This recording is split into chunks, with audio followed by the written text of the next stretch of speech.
I just completed a corporate relocation, moved clear across the country. At my job, I was the only manager overseeing all three shifts of 7 different product lines at this plant. I'll I'll obscure the name of the organization.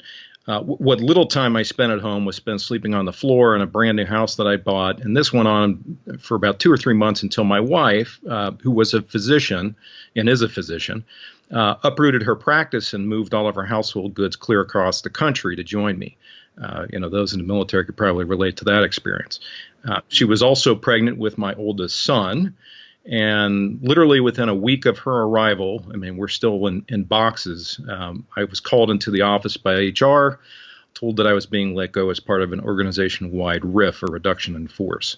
So there I was, without a job, my wife pregnant and also without a job, and our whole house literally in boxes surrounding us. So that was a tough time. The stress level was amped up, but the military, among the many things it teaches us, is provides perspective, and in this case, about how to be resilient, about how to get back up when we're kicked down. I mean, it's just life. Welcome to Men of Abundance, the podcast for those looking to level up their lives by hanging out with some of the greatest leaders and established professionals in our community, living a life of integrity, honor, and the abundance mentality. Prepare to pay it forward with your host, former Army medic turned lifestyle entrepreneur, Wally Carmichael.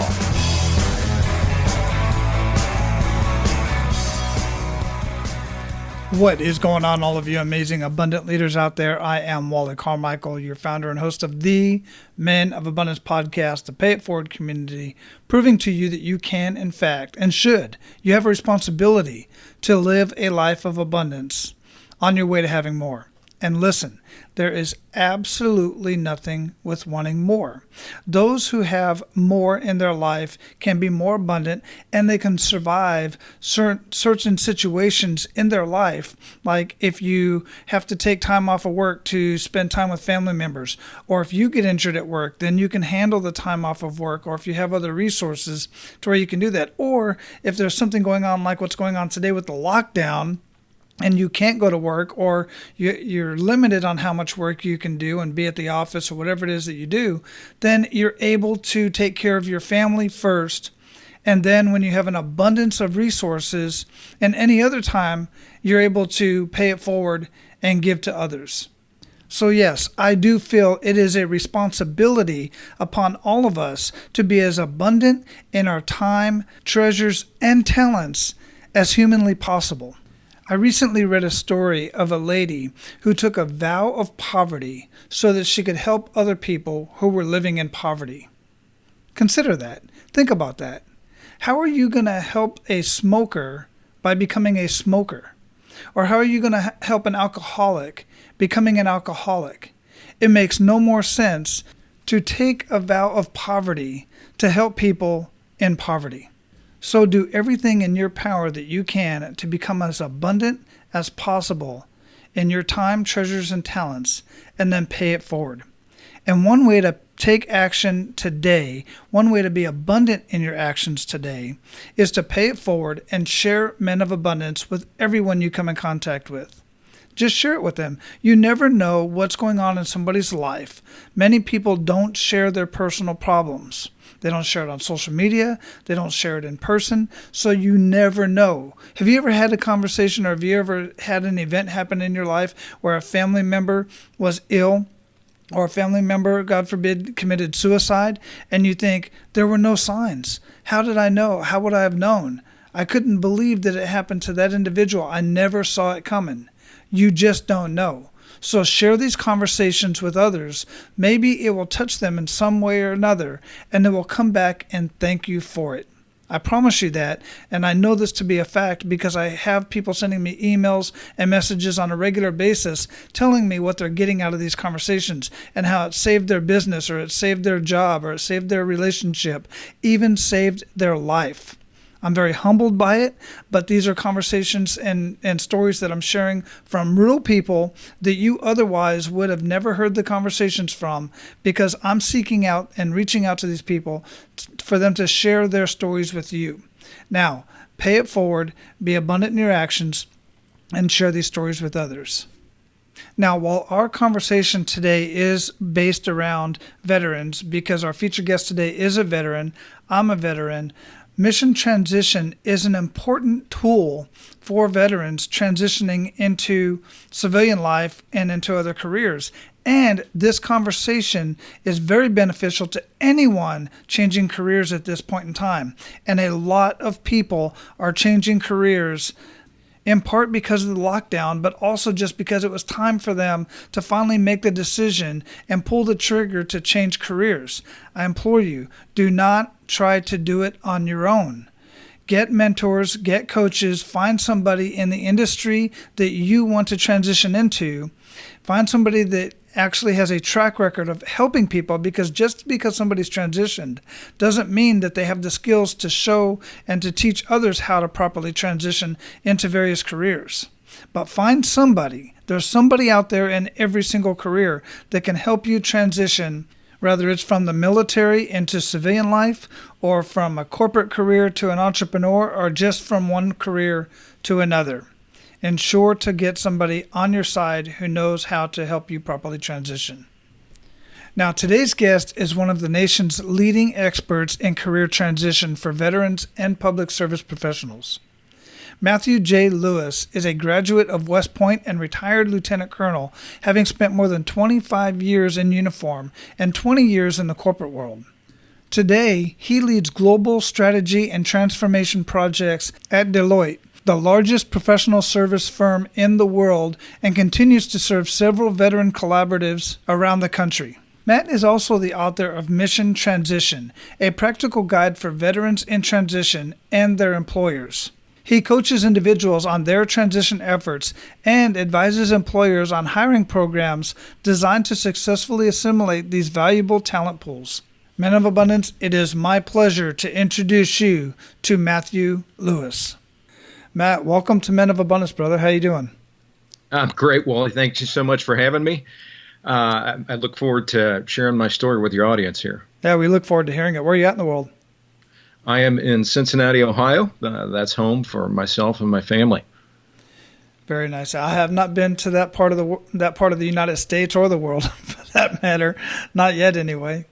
Well, you're not missing much by way of sports teams, at least not recently. But hopefully, we'll turn things around someday. Oh, who knows? That's interesting, actually, that you say that, because I grew up in Phoenix, and growing up, we never had a football team. You know, I know we had a baseball team, but I wasn't much into sports when I was a kid. And then when I got older, I was like, hey, we don't have a football team. And then it, finally got the Cardinals out that way. But yeah, it's, everybody's got their challenges when it comes to the sports subject.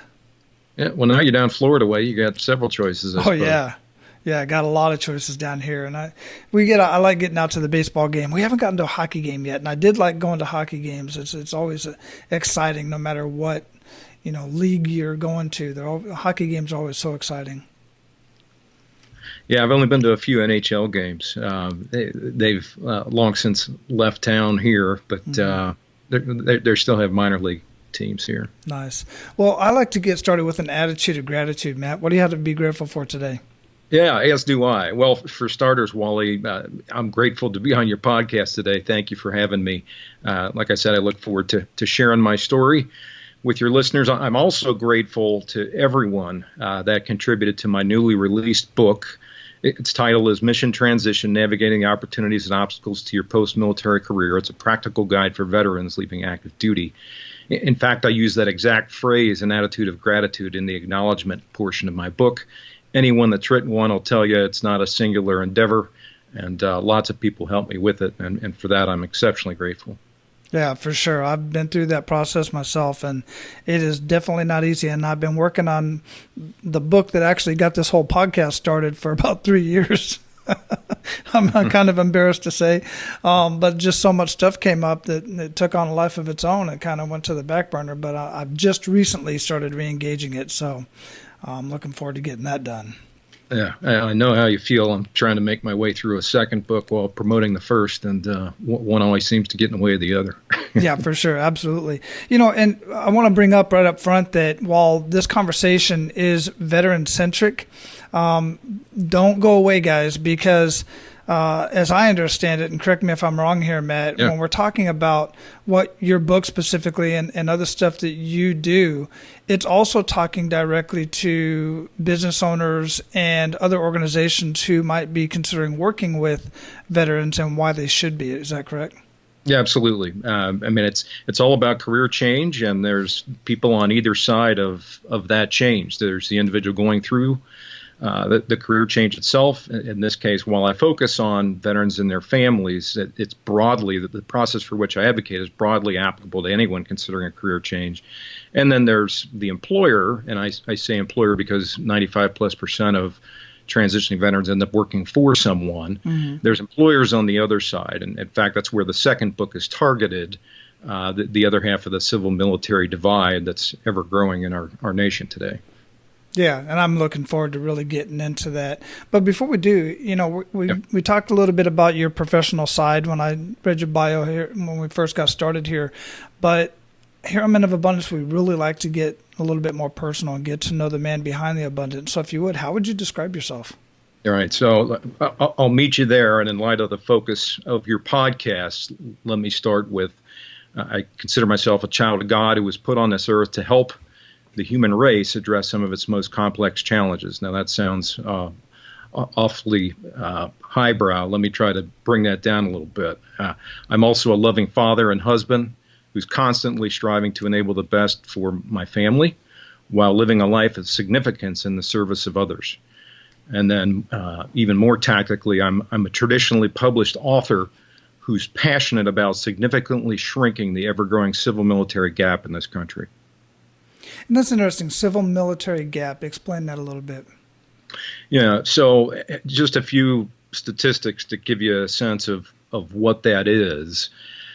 Let's start with the fact that less than 0.5% of the people in the country have served on active duty at any time since 9/11. But more to the point and specific to my book effort, let's consider those running the corporate world, those that would have the jobs that a transitioning veteran would aspire to attain. And let's define that as the C-suite, CEO, CFO, CXO, if you will, of the Fortune 1000. In the post-Vietnam years, the percentage of those folks that had military experience was something between 30 and 40%. And it makes sense. You know, there was the Korea vets and World War II vets. They were kind of very much a part of leadership in the executive suite and the corporate world back then. Well, fast forward to today, what do you think that percentage is? Oh, I have no idea. It's 2.5% and shrinking all the time. So, I mean, flip that around. If I'm a veteran coming out and aspire a job in the corporate world, and if I've got an interview with an exec, there's a better than 97.5% chance that these folks have no idea who I am as a veteran, what I've done, or what I can do. And it's that lack of mutual understanding that drives that gap and results in veterans not finding their right fit in the real world. Yeah. Have you ever heard of Veterati? Absolutely. Yeah, so I get an opportunity to talk to a lot of veterans here in the community as well, because Tampa is just a huge veteran entrepreneur. I specifically deal with a lot of veteran entrepreneurs.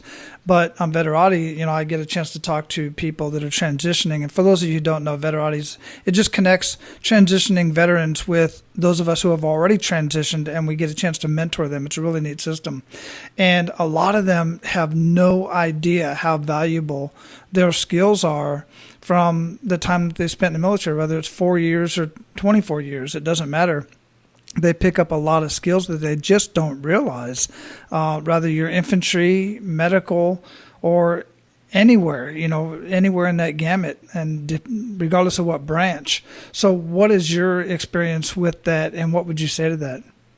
Well, it's all part of creating a tribal environment, which is absolutely critical to veterans realizing a successful transition.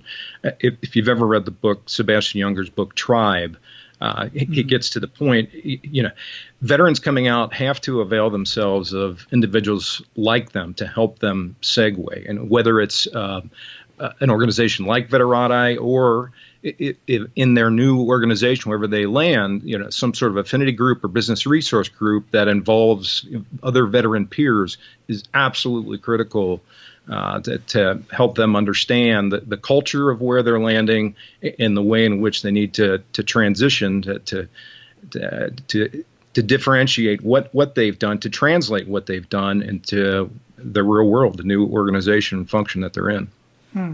That's interesting. And when you were saying that, there was something that triggered thought when I was traveling around all the time, and my kids were always going to various schools. And if they weren't schools on base, generally weren't, then they were military impacted schools. And within the school, some of them had a veteran kind of a military support group, if you will, children who are also, children of active duty military. And they had programs where these kids would really kind of grab a hold of the new kid, specifically a, military child, and show them around. Have you ever heard of anything like that within an organization? Some of the larger corporations out there that have these, call it affinity groups or business resource groups, do enable that sort of thing. But it does tend to be rare, at least in the civilian world. But the kind of function that you're describing, obviously exists on military bases and posts. And that's a huge piece of the loss that veterans experience when they leave. That tribal community is suddenly not there anymore. And that extends, not just for them and their day jobs, but to their entire families. Right. Well, it's just, I can just have this conversation forever because it's obviously, being a retired Army medic myself, it's near and dear to my heart. And I talk to a lot of veterans who are just, quite frankly, struggling in a lot of ways. And I sympathize with many of them, but some of them, honestly, they just kind of bring it on themselves. And I say that harshly with tough love because I just have to have that conversation with some of them, because I talked to some veterans who were, they were in for 6 years, and they'll say comments like, well, I can't get along with these civilians and stuff. And I was like, well, you joined the military when you were 20. You were a civilian much longer than you were in the military. Now, granted, you get indoctrinated much quicker, depending on what your mission is and what organizations you're in the military, but they should still be able to transition. What do you find is one of the hardest parts about veterans who are transitioning into the civilian sector on a personal level? Yeah. So first, to your point, we spend months putting folks through, whether it's basic training and all the follow-on training, just to get them indoctrinated, and then obviously a career, basically their entire adult lives, swimming in that pool. And then they spend, a week in a transition program. Right. You just don't pivot that quickly into an entirely new way of being. To your question, though, on a personal level, I think veterans struggle with a number of things. One is that civil military gap that I characterized earlier. Second, I don't think they realize or anticipate the true loss that they're going to experience in coming out. It's more than just the loss of a regular paycheck and the role that they have. It's their rank. It's the awards, everything that they wore on their chest, the instant recognition of that. Whatever authority they had and what role that they're in, they can no longer give orders, expect those things will be carried out. The camaraderie that they had with peers, they're going to lose that, whether that was via combat or some other capacity. They lose the certainty of a chain of command and an organizational hierarchy. And many times that's replaced with competition in the real world. They lose the built-in support networks. You made reference to schools, but extend that to include BX, PX, commissary, housing, hospitals, club system, one-stop, you name it. All those things exist at every duty station. Suddenly you pivot in the real world and, poof, it's all gone. You got to piece those together on your own. You lose the structure of your work, your daily routine. I could go on and on. The upshot is, you're entering entirely new communities with entirely new cultures that have entirely new expectations, and you've got to adjust your attitude and your approach to be successful. The other thing I would say, two other things, real quickly to answer your question. One is in making the transition, most fail to first consider who versus what. And let me define what I'm talking about here.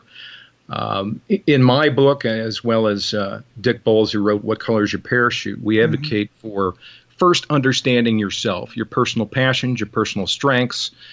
And if you understand what gets you up out of bed in the morning and keeps you going, and if you can find a way to have that fit in the real world, you won't work a day in your life. But most of the transition programs out there today focus on what first, what have you done? Let's put that MOS into a skill translator, and voila, there's your civilian role. And that's just not the way it works. If you do who before what, you're going to be successful 84% of the time. If you do what before who, you're going to be successful only 28% of the time. So my book's all about the 84%.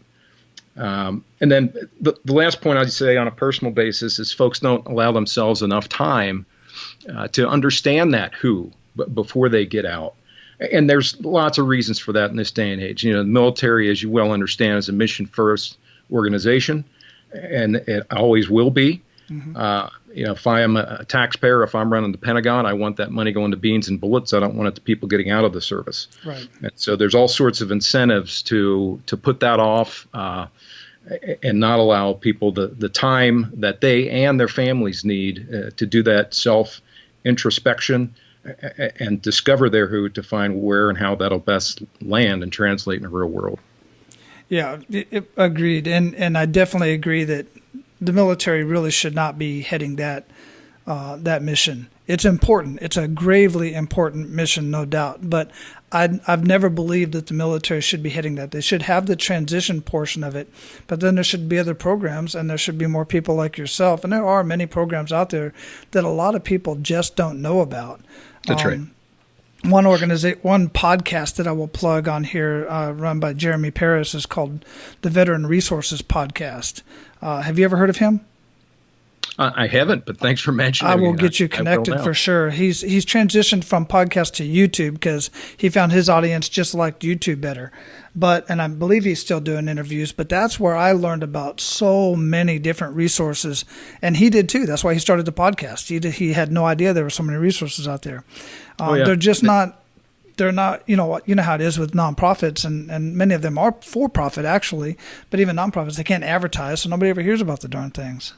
That's right. I mean, there's literally tens of thousands of them around the country. To your point around function of government agencies, you're spot on. I mean, DOD exists to fight and win the nation's wars. The VA serves a healthcare function throughout the lifetime of a veteran. They're not in the business of turning soldiers into civilians. Right. Yeah, totally agree. It just needs to be clarified and it needs to be fixed in that regard, because I personally thought as I transitioned, the transition program was great for me for two reasons. One, I knew I wanted to go on and start my own business. And two, I wanted to get back into work for DOD until that happened. And that's exactly what happened for me. I went back and went to work for DOD, but at the same time, people were saying, well, you were an Army medic. You want to go be a medic? Well, first off, no, because I'm way too old as far as I'm concerned, and I have no idea. I do not want to go be a paramedic on the streets. That sucks, and they cannot pay me enough to do that. I mean, literally, they can't pay me enough to do that. I wouldn't be able to sustain my lifestyle. Sure. Well, I was a tanker, and I wasn't going to do that in the real world, so I had to. Exactly. Yeah, exactly. So I'm glad you brought that point up, though, that what you did in the military, let's go ahead and put that in a resume, and that's what you're going to do on the outside. And, even as a tanker, you can put things in there like you were a leader of so many people in an organization and, mysterious parts of the world and, all this other kind of stuff. And you can wordsmith all of that, and it can translate. But that may not necessarily be what you want to do. So that's a very good point that you made there. Absolutely. And there's, an invaluable list of soft skills that you bring out, regardless of what your MOS or particular specialty was in the military. Don't sell yourself short. There's a lot there. Yeah, absolutely.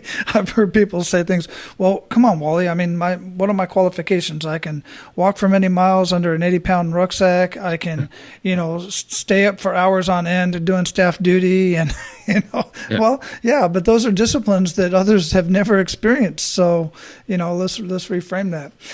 Matt, one of the things I like to get into is this, I like to ask this kick in the gut moment because so many men and women, we all get kicked down multiple times. Right. It's what we do with that information and that experience that either changes the trajectory of our life, makes us learn something that was very valuable that we don't realize in the moment, or it keeps some people down, and that's rather unfortunate. So if you would, share with us a kick in the gut moment, and then we're going to get into what you learned from that and what it did for you. Yeah, sounds great. So my kick in the gut moment, and all your veterans will experience it for those that come out and begin working, say, in the corporate world, working on an at-will basis for perhaps the first time in their lives. And in working for one of my corporate employers, let me just tell you this story. So I just completed a corporate relocation, moved clear across the country. At my job, I was the only manager overseeing all 3 shifts of 7 different product lines at this plant. I'll obscure the name of the organization. What little time I spent at home was spent sleeping on the floor in a brand new house that I bought, and this went on for about 2 or 3 months until my wife, who was a physician and is a physician, uprooted her practice and moved all of her household goods clear across the country to join me. Those in the military could probably relate to that experience.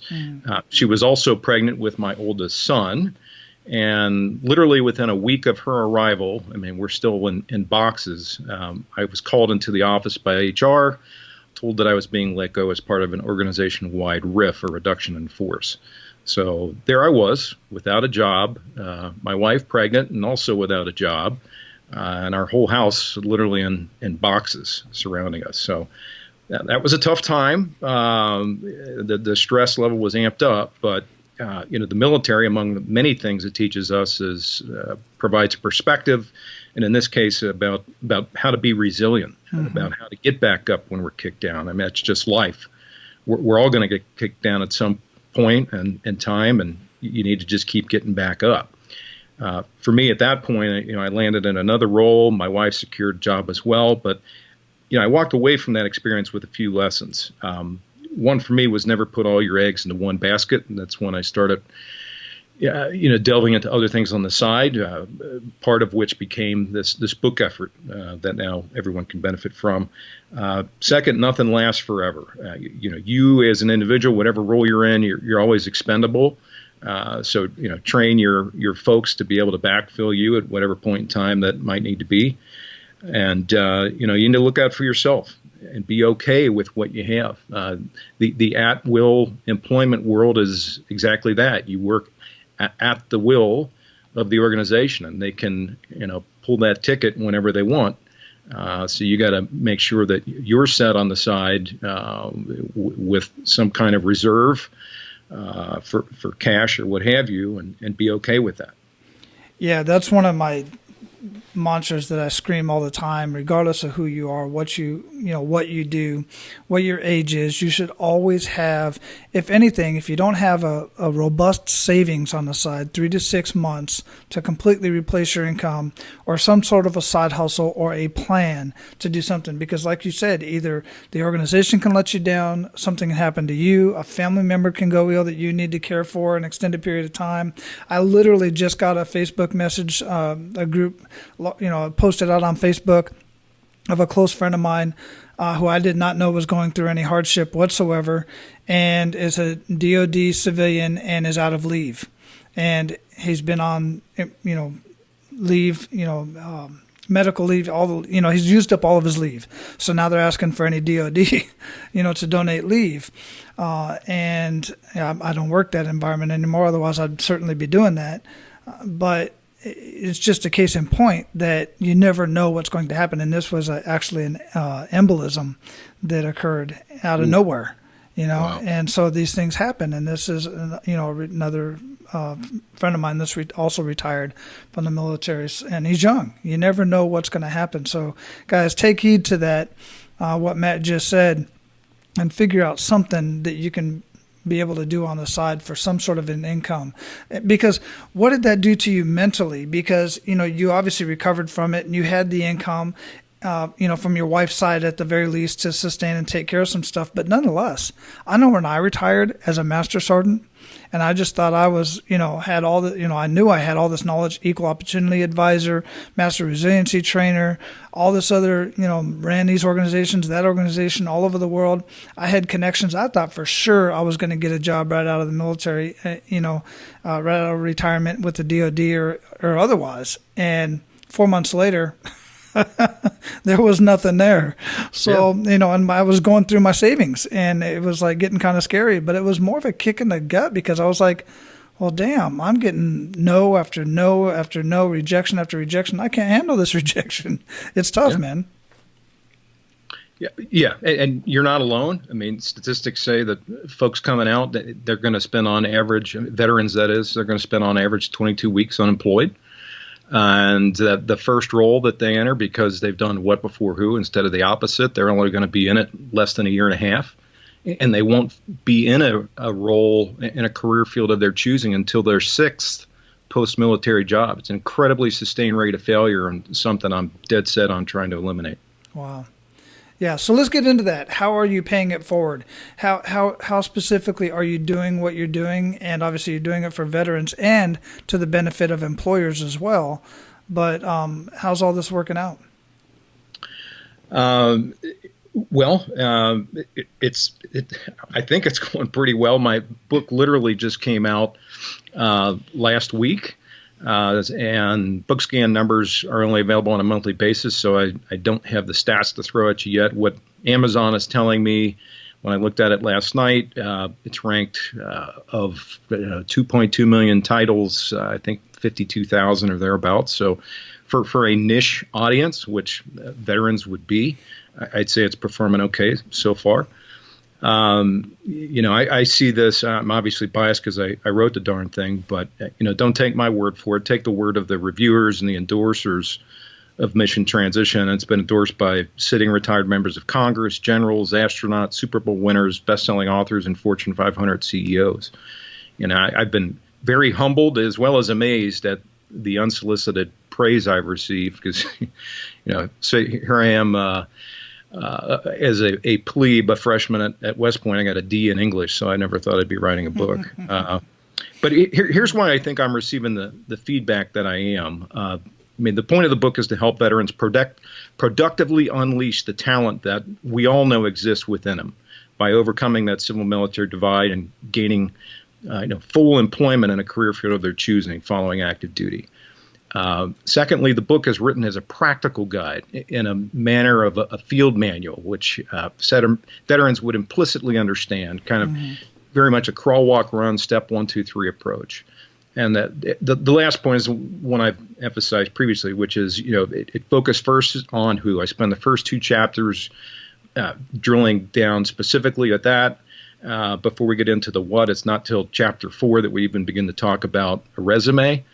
And then I spend the last 2 chapters focusing on culture, which is a huge determinant of how you're going to be successful, where you land. And most folks don't even understand or consider that until they're actually in the organization. Yeah, all very important things to consider based off my experience of being retired for a little over 4 years now and working a lot with different people that are struggling through the transition. So greatly appreciated, man. I mean, it's just such a huge need. Is it coming out on audio? Oh, it's out right now on 6 different versions. Excellent. MP3, CD, hardback, Kindle, you name it. Yeah, just a little tip for you guys, man. Something that I do personally is I will get a book like this, and I plan on getting the book just because I want the knowledge.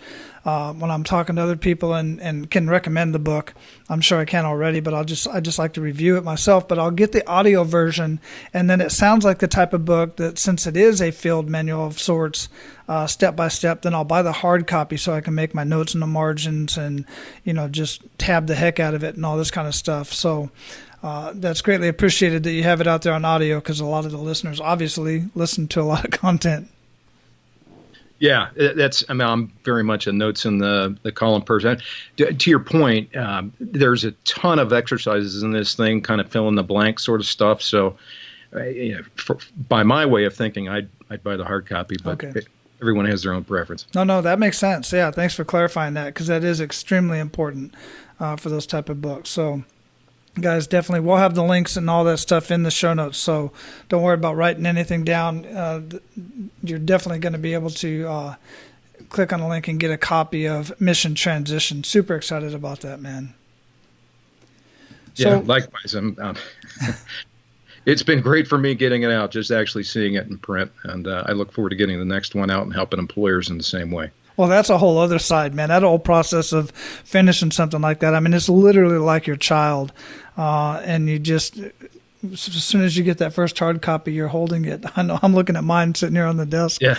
It's just a beautiful thing and mine's tiny. I mean, my first book is just tiny, but super powerful. But nonetheless, it's just such an amazing feeling to have it finally done and printed.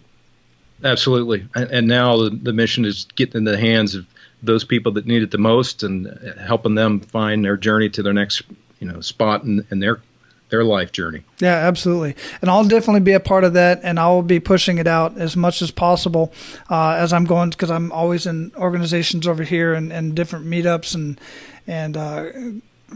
various networking groups and stuff, talking to veterans all the time. So I'll be doing my part in that. And guys, once you get a hold of the book, definitely be sharing it out. Be abundant in your actions and pay it forward. And share the book and share this episode with others so that they can hear all the amazing things going on that Matt's doing for you and for others. So, Matt, we're at the point where we're going to pay it forward. You ready to do that? Let's do it. Excellent. Hey, guys, while we're on this conversation of transition, many people are in the process of transitioning from jobs to starting their own business into entrepreneurship. And you want to talk about a stressful environment if you don't know what you're getting into in business and entrepreneurship. I get the opportunity to talk to business owners every single day who are 5 years, 20 years in, or even a couple months in, and had no idea the things that they had to have in place and the strategies that they could use to dominate their market, whatever that may be. If you are transitioning into a business or from business to business, or even if you're a seasoned business owner, I want to invite you to subscribe and listen to Business Owner Growth Podcast. At businessownergrowth.com, you're going to find simple and low to no cost strategies that you can implement in your business to greatly improve your revenue and profits. Revenue feeds your ego. Profits feed your family. And listen, you just might be thinking that you know all there is to know about your industry. I've had conversations with business owners who've been in business for 15, 20 years and didn't know the strategies that I shared with them, and actually felt like fools because the strategies were so simple that they had never considered them themselves, and it helped them in their business in so many ways.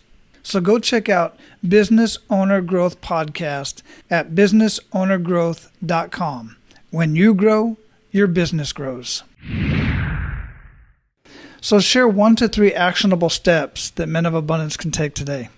Sure. So first one's easy to say, but kind of hard to do. We talked about defining your who. So to your listeners, I challenge you first to understand your personal strengths and passions, and then understanding that, then determine your why. What is your purpose, and how are you going to leverage that who? Those combination of those two things are going to make you an unstoppable force and provide you an uncommon peace of mind and sense of fulfillment. All right, you're not going to find those answers anywhere but inside yourself, and it's going to take some time and self-reflection to get there, but it's well worth the journey. Those answers are going to be unique to every single person out there, and so don't cut and paste from somebody else. You are unique, as are your own who and your own why.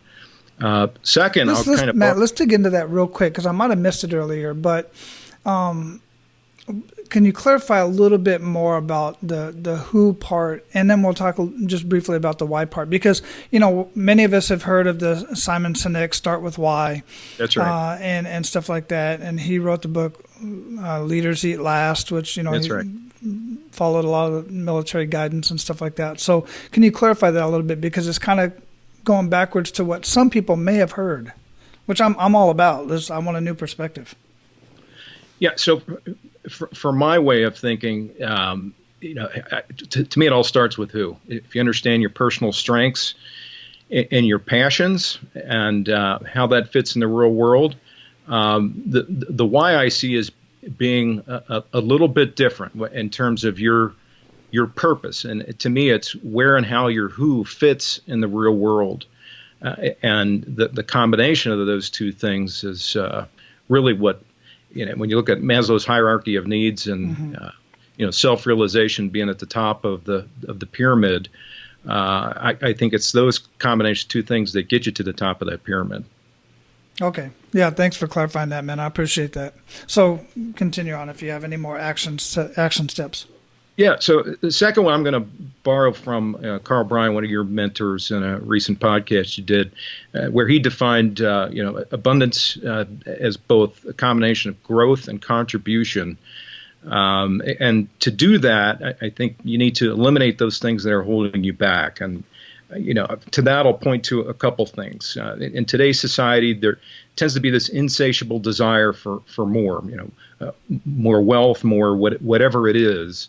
But that insatiable desire also tends to drive kind of a competition and a zero-sum thinking. It tends to result in a decreased willingness to collaborate, which, in this world, particularly in our country, we desperately need more of. Another thing I think holding people back is the simple fact that they spend their entire days doing things they don't really enjoy. Marcus Buckingham of the Gallup organization tells us only 20% of the population uses their strengths, doing what they love on a daily basis. And if you're not doing stuff that you love every day, you're not going to have a lot of energy left over to focus on other people. So if you're not doing something you love, please, pick up my book and give it a spin, and feel free to drop me a line. And which leads to my last point, purchase my book, not just because I wrote it or because I'm trying to further the book. It's going to help you in any career change you're going to be facing, but especially veterans. And if you're not going through a career change, buy one for a veteran, because they're certainly going to need it. They've not been taught these things, and it'll make a huge impact in their lives, their families' lives, and in the future productivity of their prospective employers. So what rituals make the biggest impact in your life, Matt? Well, I'll break that down in terms of a couple different roles I have. I'll start with as a husband and a father, and I think I'll start. A daily habit for me is just being there, whether I'm actually physically home or not. It's just being present. Again, not just physically, but mentally, emotionally. When I travel, for example, I make sure to connect with my kids and my wife every single day. Usually before I go to work in the morning, and certainly in the evening, when they come back from school or whatever their evening activities were. And kind of in relation to that, relating my love to my family. And I may not always agree or approve of their behavior, but I'll always love them as a person. I think it's important to distinguish there. And it's my belief that daily affirmation is kind of the fertilizer that sprouts roots to their own significant lives.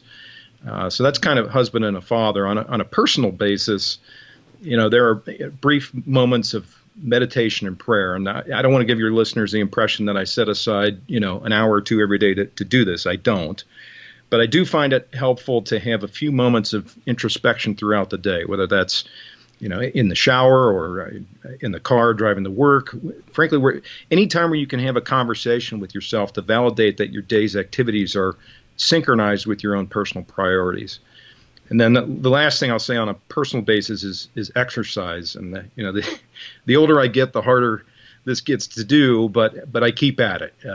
It helps with energy, stress relief, and just general health and fitness. It's something the military taught me. Exercise is part of the job, and I've just always tried to keep that going.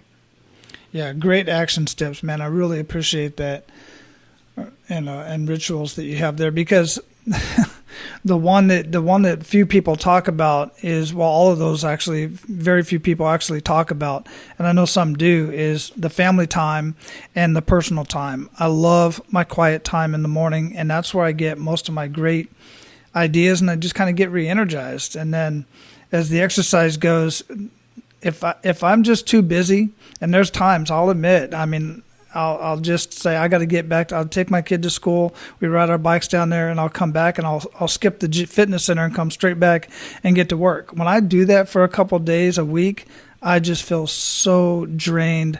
I feel all the aches and pains in my body.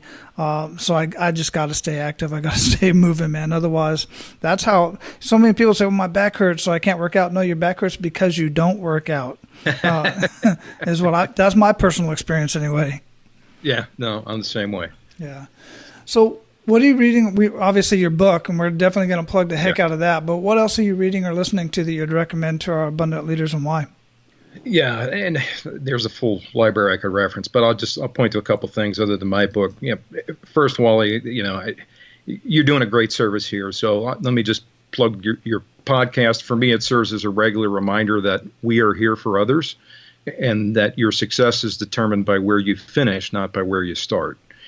I'm also a big fan of Stephen Covey. He's long since left us, but he presents a holistic approach to helping define your life's priorities in a very easy to understand construct.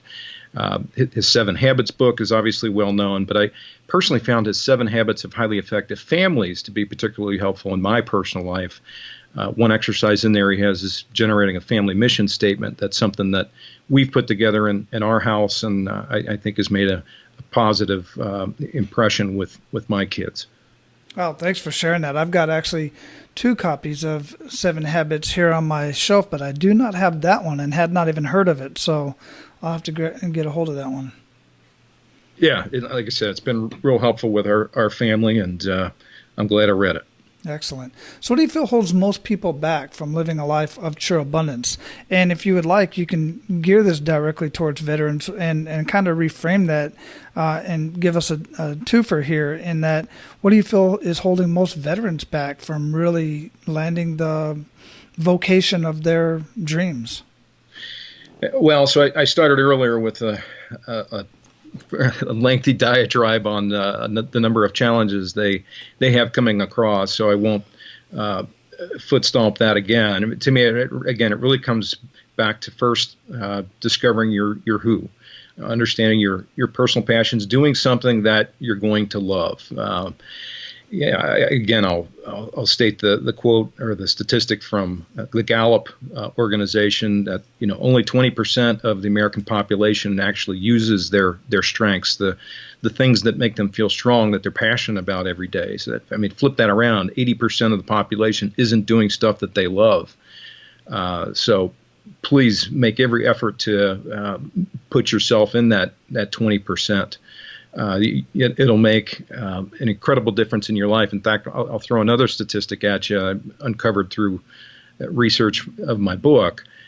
For veterans that are able to find and land in a career field of their choosing right out of the service, they will more than double their career earnings, their job satisfaction, and rate of retention. It makes an incredible difference in their lives and the lives of their families, and in the productivity that their prospective employers are going to realize from them. So there you have it. I guess the other thing holding people back is, and I may have mentioned this earlier as well, in today's society, there's just a lot of competition and zero-sum thinking. People always want and more and more. At some point, you have to determine for yourself, how much is enough. And I've personally struggled with this as well. What I found, though, if you can determine what that is and realize that you have enough, the abundance mentality can finally take hold. And then you become a true asset to others in your life and much less selfish. Yes, absolutely.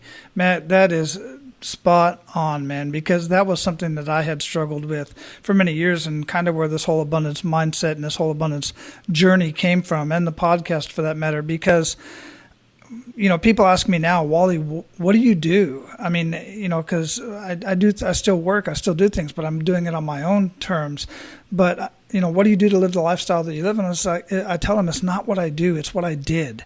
I got my priorities straight. I got my finances straight. I got, insurance right. I got money in the bank. I got all this stuff taken care of. I have income. I'm very, very fortunate to be somebody who has, I honestly, and I'm not saying it to boast, I'm just saying flat out, I make more just to wake up in the morning than most people do working, 80-hour weeks. I mean, it's just, or an 80-hour shift or whatever, 40-hour week and 50-hour week, 60-hour week.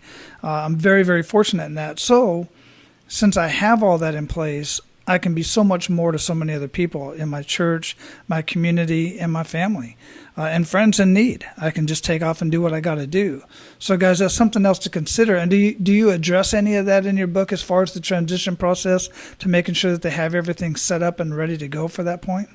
Absolutely, especially the finances. And one point I made, there's 3 exercises that I have folks do. The details of those exercises you'll actually find on my website. Here's something I learned through the publishing process. HarperCollins is my publisher. They had a 70,000 word limit. My manuscript was roughly 100,000 words. And so rather than make that unavailable, there's about a quarter of my original book for free out on my website. And it's intended to be used in conjunction with the book, specifically these financial exercises that will definitely set you up for more success than you would have otherwise coming out of the service. Yeah. Yeah, because I see people still, like you said earlier, you mentioned it all. They don't realize when they transition, they just have to replace their paycheck, and it's so much more than that. Absolutely. Oh my goodness! It's insurance. It's everything. And then of course it all depends on the state you go to. Which, guys, do your research on that. Some states are not veteran friendly, and others are more veteran friendly. That's right. Very important. All those allowances of things you've been getting that may not have been taxed previously, suddenly you may be in for a rude awakening. Oh, so rude. I retired when I was in Hawaii, and for my 2 vehicles to register my vehicles went from $25 a year to $400-ish a piece. Yeah. It's ridiculous. And that's a small example. Yeah, that's just one tiny example for sure. But then there's other benefits as well. So anyhow, Matt, what does being a man of abundance mean to you? I'll point to a couple things there. First, to me, it starts with servant leadership in that, we're here to serve others. In the military, we call it selfless service. In the real world, here's the paradox. If you're a servant to those up the chain, you're only serving yourself. If you're a servant to those below you, you're serving the entire organization, because the success of those below you will ultimately be your own success. The second point is, kind of building on our last question, realize at some point that you have enough. Realizing that and living that is what's going to free you to focus on others instead of yourself. And until you do so, you're going to continue to struggle with selfishness. And as I said, I did for a long time too. It's been a long time coming, but there's an amazing freedom that comes with having a mind of abundance. Yeah, and listen, guys, we're all on our journey. None of us are perfect, and I slip up all the time in my mindset. That's why I love to have these conversations with abundant leaders like Matt and all the others that I've had the pleasure of conversations with, and getting out in the community and talking to people that are, further on in life than I am. You just got to get into those communities and get to know people and listen, and then take action to adjust your mindset, man. So, Matt, I greatly appreciate it, man. We are definitely going to have your website, MatthewJLewis.com, linked up in the show notes. We're going to have your book linked up where we can find it. And what else do we not talk about you want to ensure that our abundant leaders get out of our conversation today? So a veteran-specific item, there are a couple bills pending in the Senate right now. The headline is all around preventing veteran suicide. There's some other things tucked in there that's going to help build a nationwide network of veteran collaboratives. There have been studies that have shown direct links between an unsatisfactory or an incomplete transition and veteran suicide ideation. So the 2 bills, if you would reach out to your U.S. senators, are 785 and 1906. And by the way, this is yet another reason to purchase my book and help veterans have a successful transition. As someone that endorsed my book said, it can literally help you save a life. I totally agree with that. Absolutely. So, yeah, definitely we'll have that linked up in the show notes as well, guys. And certainly take a look at that, get involved, and, do what you can where you can. So, Lewis, it's been a great Matt, it's been a great conversation. Greatly appreciate you, man. I really dig your mission. Go out, live your life of abundance, and keep paying it forward because it is, in fact, making a huge impact. Thanks, Wally. Continue to look forward to pay it forward, and thank you again for the opportunity today. Appreciate it. My pleasure. All right, all of you abundant leaders, your action step for today, especially if you're in the process of transitioning or considering a transition, then find somebody, find some resources, get a hold of Mission Transition and any other guide, book, resource that will help you transition, because there are things about the transitional place that you're going to that you simply do not know about. There are many things to consider. The transition can be very stressful on you, your family, and your kids. If you have children, you have to consider and have conversations with them so that they understand what's going on. Transitions are fun and exciting times, but they can be very stressful, and you can get through it so much easier when you have the proper resources and the proper knowledge and mentors, coaches, or consultants. Now, go out, live your life of abundance, and make sure to pay it forward. That's all for today, Abundance Leaders. For more about our guests and the powerful information we shared with you today, be sure to sign up for our mailing list at menofabundance.com. We appreciate your time and look forward to hanging out with you on our next episode. So until then, be sure to pay it forward and live your life of abundance.